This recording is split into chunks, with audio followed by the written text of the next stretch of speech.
પ્રકારે 10 કલાકની અંદર 13 ઇંચ કરતાં પણ વધારે વરસાદ વડોદરામાં ખાબક્યો અને એ વરસાદને કારણે જે વોટર કેરિંગ કેપેસિટી કરતાં પણ વધારે વડોદરાને પાણી આવ્યું અને એના કારણે ઠેર ઠેર રોડ રસ્તાઓ હોય કે સોસાયટી હોય ત્યાં પાણી ભરાવાની પરિસ્થિતિનું નિર્માણ થયું. જે લો લાઇંગ એરિયાઝ છે ત્યાં પણ આપણે જે કીધું કે પૂર જેવું કહી શકાય એ પ્રકારનું એક પરિસ્થિતિનું નિર્માણ થયું. ત્યાંથી આપણે સમય સૂચકતા વાપરી અને કોર્પોરેશન ટીમ દ્વારા ત્યાં સ્થળાંતર પણ કરવામાં આવ્યું.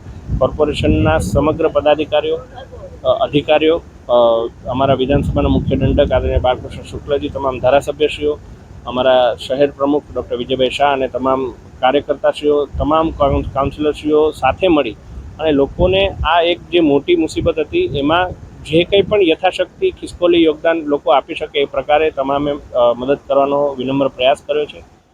જે વિસ્તારમાં પાણી ઓસરી ગયા છે ત્યાં હવે સફાઈનું કામ કોર્પોરેશન દ્વારા લેવામાં આવી રહ્યું છે.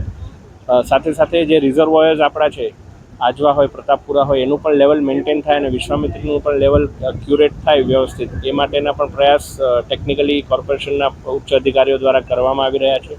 અને હવે પૂર્વ વિસ્તારમાં જ્યાં જ્યાં પાણી ભરાયા છે એને લઈને પણ અત્યારેમાં તમામ કોર્પોરેશનના પદાધિકારીઓ ફિલ્ડ ઉપર છે. હું પણ અહીંથી પૂર્વ વિસ્તારમાં જવાનો છું, એટલે આ બાબતે પણ ત્વરિત જે કંઈ પણ થઈ શકે એ બાબતે અમે કરવાના છીએ.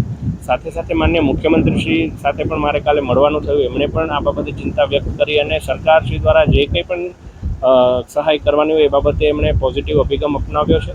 માનનીય મુખ્યમંત્રીશ્રીને અમે પત્ર લખ્યો છે અને એનું પણ એમણે પોઝિટિવલી સૂચન કર્યું છે. એટલે એ બાબતે માનનીય મુખ્યમંત્રીશ્રી શ્રીમાન ભૂપેન્દ્રભાઈ પટેલજીનો પણ હું ખૂબ ખૂબ આભાર માનું છું.